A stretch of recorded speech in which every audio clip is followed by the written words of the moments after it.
बिस्मिल्लाहिर्रहमानिर्रहीम। Dear students, उम्मीद करता हूँ आप सब खैरियत से होंगे। प्यारे बच्चों, क्लास फर्स्ट ईयर का चैप्टर नंबर 4 हम स्टार्ट कर चुके हुए हैं और आज हमारे पास टॉपिक है कार्बोहाइड्रेट्स।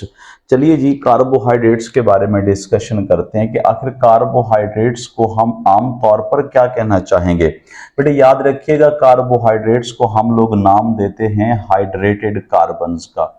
याद रखना है जी, हाइड्रेटेड कार्बन्स, इसका मतलब क्या होगा? ऐसे कार्बन के एटम्स मौजूद हैं जिसके साथ बेसिकली कोई पानी मौजूद है। इसका मतलब है, अब मैं हाइड्रेटेड की बात करूं तो बेटे यकीनन ये आपको क्या बताएगा? वाटर की निशानदही करेगा। और ये आपके पास एक कार्बन है और कार्बन कार्बन ही होता है, जैसा कि हम सब जानते हैं। अच्छा बच्चों, मैं इसी के साथ ही अगले ही मरहले में आपको इसका एक जनरल फार्मूला बता देता हूं कि आखिर कार्बोहाइड्रेट का जनरल फार्मूला कैसा है। बेटे देखें, इसके जनरल फार्मूले में जिसे हम इंपीरिकल का नाम भी देते होते हैं, तो बेटे देखिए जी, हमारे पास क्या है जी, एक कार्बन होगा और उस कार्बन के साथ हमने क्या लगा रखा है जी, ये वाटर। अब ये देख लीजिए, ये वाटर अलहदा है और इसी के साथ ही अगर मैं इसको यूं कंसिडर करूं तो बेटे कुछ इस तरह से भी कंसिडर कर सकता हूं। लेकिन चूंकि हम इसको थोड़ा सा आइडेंटिफिकेशन के लिए दे देते हैं, यहां पर मैंने एन लगा दिया और यहां पर भी मैंने क्या लगा दिया जी भला? एन लगा दिया है। इसका मतलब है जो नंबरिंग मेरी इस कार्बन के साथ होगी वही इस कार्बन के इस एन के साथ होगी। जैसा कि यहां पर हम ऐसा करते हैं, एन की वैल्यू को हम 6 दे देते हैं। तो देखिए जी, अगले ही मरहले मैंने एन की वैल्यूज जब पुट की तो बेटे सी मेरे पास बन गया 6 और एच मेरे पास हो गया 12 और ओ मेरे पास हो गया 6। तो ये एक हमारे पास कार्बोहाइड्रेट्स का फार्मूला बन गया, जो कि ग्लूकोज का फार्मूला है। बेटे इसी के साथ ही अगला मरहला मैं आपको बता देता हूं। बेटे वो बहुत इंपॉर्टेंट बात है, परसेंटेज ऑफ वाटर। बेटे परसेंटेज की बात करें या फिर बेटे आपने कह देना है रेशो, परसेंटेज या फिर रेशो ऑफ वाटर, पानी की रेशो कितनी है कार्बोहाइड्रेट के अंदर। तो बच्चों मैं यहां पे लिख देता हूं, जरा गौर कीजिए आपके सामने। बेटे देखो, एक कार्बन है, आपके सामने बेटे ये देखो 2 हाइड्रोजन है और आपके सामने बेटे एक क्या है भला? ऑक्सीजन है। अब देखो बेटे, परसेंटेज ऑफ हाइड्रोजन आप अगर मालूम करना चाहेंगे तो भी आपको बेटे 2 मिल जाएगी। रेशो अगर आप ऑक्सीजन मालूम करना चाहेंगे तो भी आपको यहां से मिल सकती है। तो आपके सामने क्या आ गया? 1:2:1 रेशो के साथ आपके सामने ये मौजूद है। सो आप इसे कंसिडर कर सकते हैं हाइड्रेटेड कार्बन्स, यानी पानी रखने वाले कार्बन। हाइड्रोजन वही वाटर जैसी परसेंटेज के साथ ही मौजूद हैं। बच्चों अगर हम इसकी डेफिनेशन की तरफ चलें तो बेटे क्या कहते होते हैं? हम ये कह देंगे कि हाइड्रेटेड कार्बन जितने भी होते हैं या कार्बोहाइड्रेट्स अपने अंदर एल्डिहाइड और कीटोन से मिलके बने हुए होते हैं। यानी हम कह देंगे या तो बेटे ये बिने मिलके बने होंगे एल्डिहाइड से और या फिर बेटे ये मिलके बने होते हैं कीटोन्स से। बेटे याद रखो, जब ये मिलते हैं कैटोन्स और एल्डिहाइड से तो इसका मतलब है जितना भी कार्बन होगा वो या तो एल्डो होगा या कीटो होगा। इसका मतलब है एल्डिहाइड और कीटोन कॉम्बिनेशन से मिलके बनने वाले होते हैं, कॉम्बिनेशंस। अच्छा, ये तो बात होगी इनकी बनने की। लेकिन जब बेटे टूटेंगे तो बच्चों हम क्या लिखते हैं? Break down of carbohydrate. इसका मतलब है जब कार्बोहाइड्रेट टूटते हैं, कार्ब्स, तो इसका मतलब है फिर इन्हें क्या देना चाहिए? तो बच्चों मैं बता देता हूं अगेन, ये यील्ड क्या करेंगे। देखो मैंने इसकी डेफिनेशन को बेटे बताया है। अगेन ये बना देंगे एल्डिहाइड एंड क्या भला? कीटोन्स। सो हमारे पास डेफिनेशन मुकम्मल हो गई।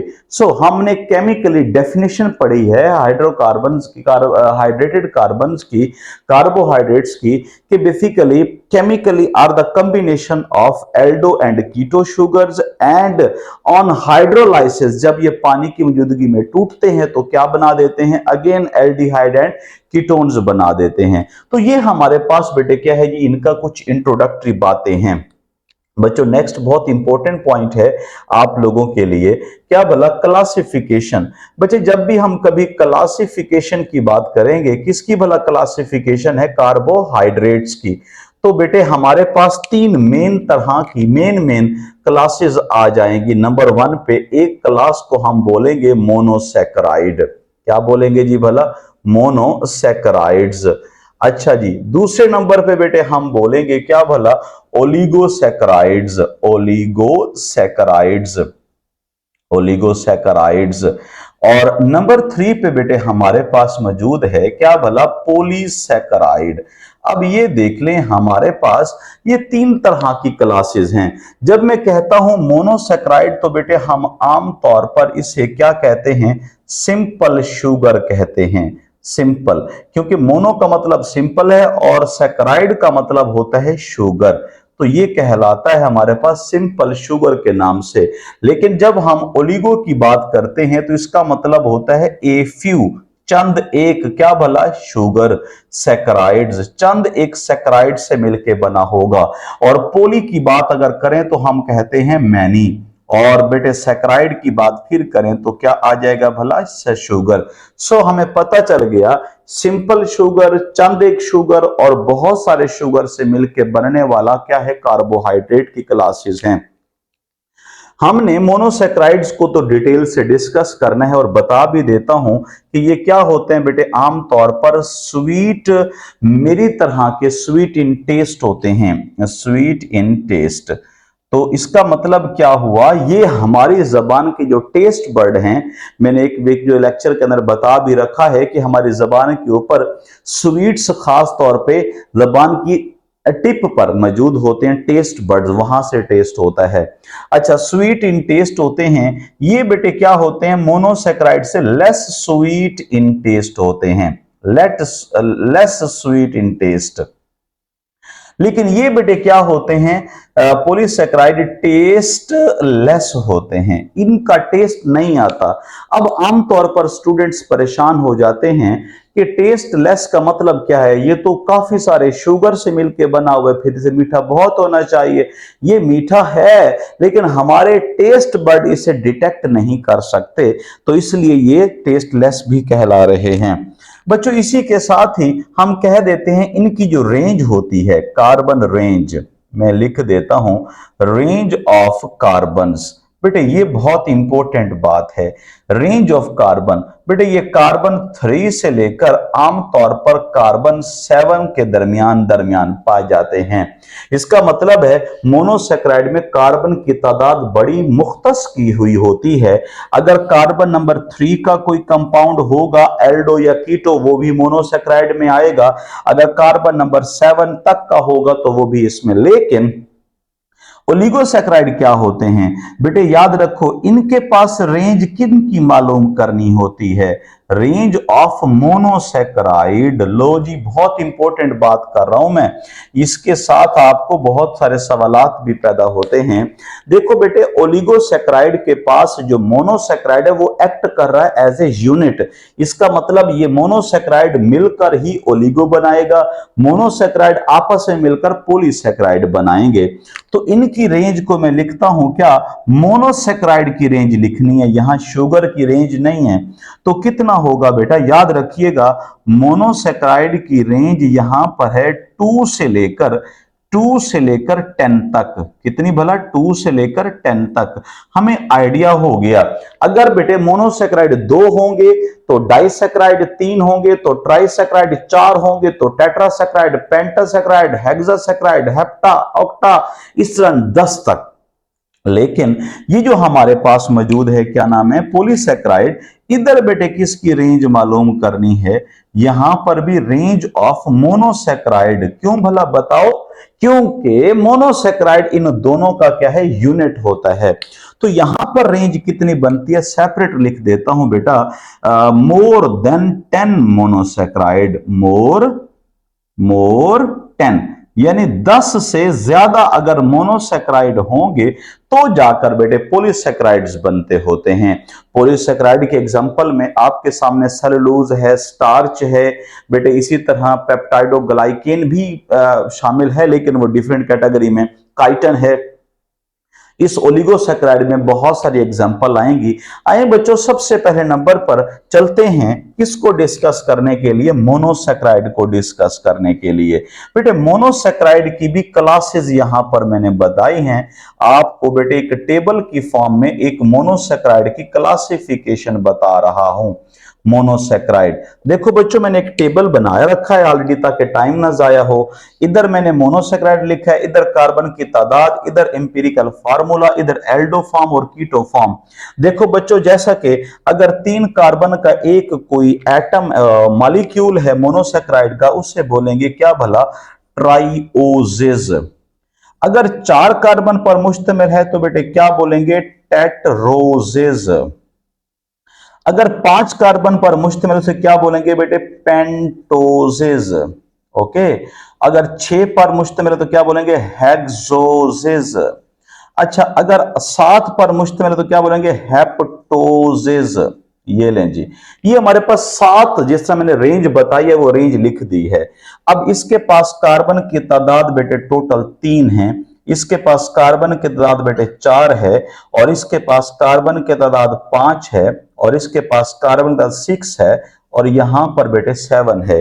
अब बेटे अगर मैं इनके एम्पिरिकल फार्मूले की बात करूं तो यकीनन जनरल सा फार्मूला होता है, तो क्या लिखूंगा बेटे, C3, ओके, H6 है बेटे, O3 आ जाएगा हमारे पास, सादा सी बात है ना।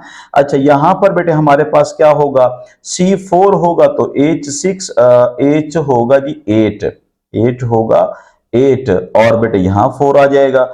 और बेटे C5 है तो H क्या होगा 10, और O भी क्या होगा 5, और C अगर 6 है तो H क्या हो जाएगा 12, और O हो जाएगा 6। अगर बेटे H7 है तो C7 है, क्या बोला, कार्बन क्या है जी 7, और H क्या हो जाएगा जी 14, और O भी क्या हो जाएगा 7। ये सादा फार्मूला है बच्चों। वेरी इंपॉर्टेंट बात बताने जा रहा हूं, अगर ट्राइओजेज एल्डो फॉर्म में होगा तो कैसे होगा बच्चों, सुनो, एल्डो फॉर्म में इसे कहते होते हैं क्या भला, ग्लाइसरैल्डिहाइड। यानी हम ग्लाइसरैल्डिहाइड का नाम दे देते हैं। इसका मतलब है ये ग्लाइसरैल्डिहाइड एल्डिहाइड फॉर्म है, एल्डो फॉर्म है। लेकिन अगर कीटोनिक फॉर्म होगा तो डाईहाइड्रोक्सी एसीटोन, डाईहाइड्रोक्सी एसीटोन। बेटे ये इसकी क्या है, ये पहचान बन जाएगी। ये एग्जांपल है, देखो मैंने ऊपर हेडिंग दी है एग्जांपल की। एल्डो फॉर्म में एग्जांपल भी लिख रहा हूं, कीटो फॉर्म में एग्जांपल भी लिख रहा हूं। अगर मेरे पास टेट्रोजिस है तो बेटे क्या लिखूंगा, इसकी एग्जांपल में नंबर 1 पे बेटे क्या लिखना चाहिए मुझे, अरिथरोजेस या अरिथ्रोज भी बोल देते हैं। लेकिन अगर कीटोनिक फॉर्म होगा तो क्या लिखना चाहिए बेटे मुझे, अरिथ्रोलोज। ओके, अगर बेटे कार्बन 5 है तो बेटे क्या लिखूंगा, पेंटोज। क्या लिखूंगा बेटे, पेंटोज। या फिर अगर कीटो फॉर्म होगा तो बेटे क्या लिखूंगा, राइबुलोज। राइबुलोज, ठीक है, ये राइबुलोज। अब इसका मतलब है कि राइबुलोज भी 2 तरह के होते हैं, एक डीएनए के पास और एक आरएनए के पास। अगर आरएनए के पास होगा तो डीऑक्सीराइबोज, और वैसे राइबोज भी कहला सकता है जी। अगर आगे है हमारे पास हेक्सोजेज, तो बेटे एग्जाम्पल के तौर पर हम लेते हैं ग्लूकोज। लेकिन इसका दूसरा फॉर्म बेटे कौन सा होगा, कीटो फॉर्म, बेटे उससे लिखते हैं फ्रक्टोज। ओके, अब बेटे आ गया लास्ट वन, हेप्टोजिस। तो बेटे इधर हेप्टोजिस ही लिख दूं तो भी कोई इश्यू नहीं है, हेप्टोजिस, या फिर बेटे एल्डोहेप्टोज, एल्डोहेप्टोज। लेकिन अगर मैं लिखूं कीटोहेप्टोज तो भी ठीक है, कीटोहेप्टोज तो भी ठीक है, या फिर हेप्टोलोज भी बोलते हैं। लिख देता हूं ब्लू से जानबूझ के, हेप्टोलोजेस भी बोल देते हैं। सो ये हमारे पास मोनोसैकेराइड की कुछ क्लासिफिकेशन थी, मैंने बता दी है। प्यारे बच्चों, मोनोसैकेराइड के कुछ आइसोमराइजेशन होती है। अच्छा बेटे, मोनोसैकेराइड की आइसोमराइजेशन का मतलब क्या होता है बेटे, आइसोमराइजेशन का मतलब होता है वैरायटी, लेकिन इसका मतलब है नेचर उसकी सेम रह जानी चाहिए। किस तरह से, कार्बन की तादाद सेम रहनी चाहिए। बेटे 2 तरह के आइसोमर्स होते हैं, यहां पर मैं डिस्कस करने वाला हूं two types of isomers. Isomers बेटे कौन कौन से? Constitutional isomers and stereo isomers. तो प्यारे बच्चों, सबसे पहले नंबर पर कॉन्स्टिट्यूशनल लिख देता हूं, जिसे मैंने नाम लिखा है structural isomer. Structural isomers, okay. और दूसरी तरफ बेटे क्या लिख देता हूं बेटे? Stereo isomers. क्या लिख रहा हूं बोला मैं? Stereo isomers. अब बेटे जरा गौर कीजिए, मैं आपको इंपॉर्टेंट बात बता रहा हूं एक अंडरस्टैंडिंग के लिए। हो सकता है आपको पहले पता ना हो, लेकिन नहीं पता तो लिख लो प्लीज। बेटे इस स्ट्रक्चरल आइसोमराइजेशन के लिए मैंने एक आपके लिए पॉइंट ढूंढा। क्या भला कि एक एल्डो फॉर्म को अगर हम देखते हैं किस में? कीटो फॉर्म में, तो उससे बोलेंगे क्या भला हम लोग? उसे बोलते होते हैं structural isomerization. Very good question, very good point हो गया।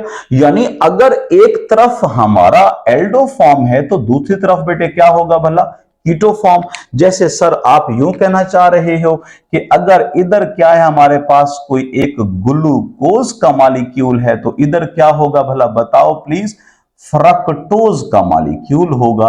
तो this is a structural isomer. लेकिन इसी के मुकाबले में अगर यहां पर मैं बात करता हूं स्टीरियो आइसोमर्स की, तो बेटे स्टीरियो आइसोमर्स क्या होते हैं? उनके यहां ये चेंज नहीं होता है। उनके यहां यही एक ग्लूकोज जो है, यानी एल्डो एल्डो ही रहेगा। एल्डो एल्डो ही रहेगा, ठीक है। यानी इधर एल्डो से कीटो कन्वर्जन हुई है, इधर एल्डो टू एल्डो ही रहने वाला है। तो चेंज क्या होगा मोहसिन ने बताना है आपको। वेरी इंपॉर्टेंट पॉइंट है कि चेंज होने वाला है क्या? अगर यहां मैंने ग्लूकोज लिखा है, ग्लूकोज, तो ये में क्या होगा जी? आगे फ्रंट पे गैलेक्टोज। अब देखें जी, व्हाट इज द डिफरेंस? बेटे डिफरेंस इन दोनों का आपस में बता देता हूं। बेटे इन दोनों में सबसे अहम बात क्या है? वो ये है कि सेम रहेगा molecular formula. Same molecular formula होगा, लिख लो प्लीज। मॉलिक्यूलर फार्मूला सेम रहेगा। तो चेंज क्या होता है? बट यहां पर चेंज क्या हुआ है? बट बॉन्ड अरेंजमेंट चेंज हुए। But different in bond arrangement. यहां डिफरेंट लिख दिया मैंने, different in bonds. Bonds attachment, bond की अटैचमेंट का फर्क है। और दूसरा फर्क क्या है बेटा जी? ये भी यहां पे लिख दिया मैंने। दूसरा फर्क बता देता हूं बेटे, एक एनोमेरिक कार्बन का, एनोमेरिक कार्बन का भी डिफरेंस होता है। अच्छा जी, सिमिलरली अगर मैं इनकी डेफिनेशन की तरफ आऊं, तो क्या चीज ऐसी है जो इधर मुझे इनसे डिफरेंशिएशन में लेके आएगी? बेटे यहां पर भी हम क्या कहते हैं? Same molecular formula. Molecular formula दोनों का सेम रहेगा, ग्लूकोज का भी और गैलेक्टोज का भी। और मॉलिक्यूलर फार्मूला के साथ एंड एटम्स भी क्या रहेंगे भला? सेम। एटम्स भी क्या रहेंगे भला? सेम।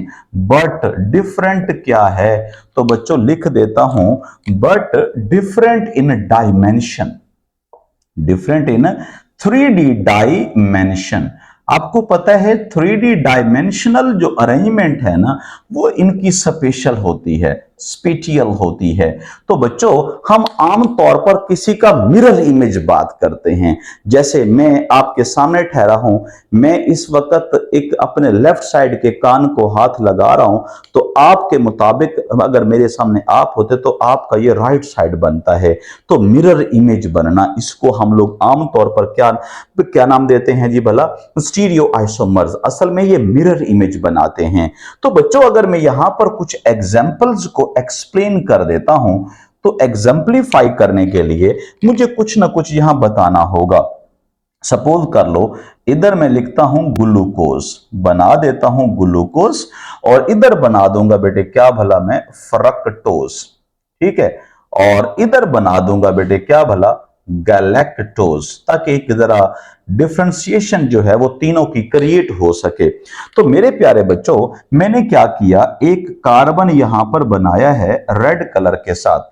बेटे इस कार्बन को मैं अक्सर कह देता हूं कि यहां पर मैंने एक बॉन्ड, डबल बॉन्ड, और बेटे ये ऑक्सीजन के साथ, फिर बेटे इसकी बॉन्डिंग को मैं बढ़ाता चला गया, ये कार्बन और ये कार्बन और ये कार्बन और ये कार्बन, 1 2 3 4 5, ओके जी, 5 के साथ बेटे ये आ गया हमारे पास 6। बच्चों याद रखिएगा, आपके सामने यहां पर मैंने क्या किया, इधर भी हाइड्रोजन लगा दिया, और बेटे इधर बेटे बॉन्डिंग को मुकम्मल करने के लिए यहां पर मैंने OH, यहां पर मैंने H, लेकिन यहां छोड़कर फिर मैं इधर क्या लगाता हूं, OH, इधर भी क्या लगा देता हूं, OH, यहां पर लगाता हूं H, यहां पर लगाता हूं OH, और यहां पर H2 कर देता हूं क्योंकि यहां नीचे जगह नहीं है। ओके, अब देखो बच्चों, यहां पर ये ग्लूकोज के लिए जरूरी होता है कार्बन नंबर 1, कार्बन नंबर 2 और carbon number 3, carbon number 4, carbon number 5 and 6। बेटे 3 पर हमेशा इस तरफ आपको क्या मिलेगा, H, और इधर क्या मिलेगा आपको, OH। अब देखो बेटे, ये है जी कार्बन के ऊपर मौजूद तमाम तर H बॉन्डिंग की कंप्लीशन। ये ग्लूकोज का फार्मूला है स्ट्रेट चेन की फॉर्म में। लेकिन अगर मैं यही 6 कार्बन, यानी टोटल कितने कार्बन है, बोला 6 कार्बन है, इसके पास बेटे 6 कार्बन है, इसके पास बेटे 6 कार्बन है, तो प्यारे बच्चों यही चीज मैं इधर ड्रा करूं, क्योंकि हमें पता है कि ग्लूकोज क्या है भला, एक एल्डो है, और ये फ्रक्टोज क्या है बेटे, हमारे पास एक कीटो फॉर्म होती है। तो बच्चों जरा ध्यान से सुनिएगा, हमारे पास पहले नंबर पे कार्बन की बात कर देता हूं, ये वाला कार्बन। अब बेटे ये कार्बन नंबर 1 नहीं रहेगा, ये कार्बन नंबर हो जाएगा अब 2। ये लो जी, अब इसी के साथ ही आपके सामने मैंने ड्रा कर दिया है क्या भला, डबल बॉन्ड इसके साथ यूं। इसका मतलब है ये कोई कार्बन है ये वाला, ये लो जी बेटे, इस कार्बन को क्या कहते हैं, एनोमेरिक कार्बन। ये क्या कहलाता है बच्चों, लिखो प्लीज, एनोमेरिक कार्बन। बेटे ऐसा कार्बन जिसके साथ किसी फंक्शनल ग्रुप का शुरुआत है, फंक्शनल ग्रुप है के तौर पर एक्ट कर रहा है। तो बेटे अब एनोमेरिक कार्बन का स्टार्ट है 2 से और 1 से, तो पूरी चेन का स्टार्ट होता है, इसलिए मैंने यहां पर क्या किया बेटे, ये H, ओके, और इसी के साथ ही बेटे H और OH से बेटे बॉन्डिंग को मुकम्मल किया। बाकी सारे यूं चलते जाएंगे, 1 2 3, 1 2 3 4 5, और ये बेटे 6। तो बेटे अब इसकी बॉन्डिंग को जरा मुकम्मल करता हूं, इधर भी, इधर भी, इधर भी, इधर भी, इधर भी, इधर भी, और यहां पर भी। तो देखिए बच्चे, हमारे पास बेटे H, अब हमारे पास OH, और हमारे पास OH, और हमारे पास OH, यहां पर H, यहां पर H, यहां पर H, यहां पर H, इधर बेटे फिर क्या है जी OH। इसका मतलब है बाकी सब कुछ इनका सेम होगा। अगर आप गौर करो तो यहां देखो, आपको बेटे इस जगह की अरेंजमेंट इसमें भी सेम मिलेगी, यानी बाकी टोटली इसका अरेंजमेंट ठीक है। सिर्फ फर्क कहां पर है बेटा, ये लो जी, एनोमेरिक कार्बन में। तो मैंने मोहसिन ने पहले बता दिया है, there is a anomeric difference. क्या डिफरेंस है भला, एनोमेरिक। बच्चों अगर इसी ग्लूकोज को हम उसके स्टीरियो आइसोमर में देखें तो कैसे देखते हैं, जिसे हम क्या नाम देते हैं जी, स्टीरियो आइसोमर, जिसका नाम यहां लिख रखा है क्या नाम है, गैलेक्टोज। गैलेक्टोज बेसिकली ग्लूकोज के साथ बहुत मुशाबियत रखता होता है जी। अब इसका एनोमेरिक कार्बन सबसे पहले नंबर पर ड्रा किया, जैसा हमने ग्लूकोज में ड्रा किया हुआ है। तो देखें जी, कार्बन नंबर 1, और ये कार्बन नंबर 2, और ये कार्बन नंबर 3, और ये कार्बन नंबर 4, और carbon number 5 and carbon number 6। बच्चों याद रखिएगा, कार्बन नंबर जो एनोमेरिक है 1, ये तो अपने पास एक बॉन्डिंग रख रहा है डबल बॉन्ड O के साथ। This is also called as anomeric carbon. यहां बॉन्डिंग हमें पहले मालूम है कि सारी बॉन्डिंग हमें कार्बन की 4 बॉन्ड्स मुकम्मल करने होते हैं। तो बच्चों सबसे इंपॉर्टेंट बात यह है कि यहां पर तो था ही डबल OH, लेकिन हमने देखा इधर H, फिर हमने यहां पर बेटे OH, यहां पर भी OH, यहां पर भी OH, H, और यहां H, H लगा दिया। अब मैंने क्या किया, इसी तरह ग्लूकोज की तरह कार्बन नंबर 3 पर भी डिफरेंस क्रिएट करवाते हुए दिखाना है और 4 पर भी। तो देखो बच्चों, कार्बन नंबर 3 के पास भी उस साइड पर बेटे क्या है जी, H और OH, और कार्बन नंबर 4 पर भी H एंड OH मौजूद है। यहां पर सिर्फ कार्बन नंबर 3 पर था और यहां पर कार्बन नंबर 4 पर भी same to same as it differentiation create है। तो ये है उसका स्टीरियोमर्स, स्टीरियो आइसोमर्स। अगर यहां पर डिफरेंशिएशन और तरह की होती, जैसे मैनोज है, मैनोज वो इसका मिरर इमेज देता, ये क्या दे रहा। अब मिरर इमेज देने वाले भी क्या होते हैं, स्टीरियो आइसोमर्स होते हैं। तो प्यारे बच्चों, आपके सामने मैंने ये ड्रा किया है, क्या भला, स्टीरियो आइसोमर्स, और यहां पर क्या है, कॉन्स्टिट्यूशनल आइसोमर को। तो अगर आप लोगों ने समझ लिया है तो कमेंट में लिख दीजिएगा। Thank you, Allah Hafiz.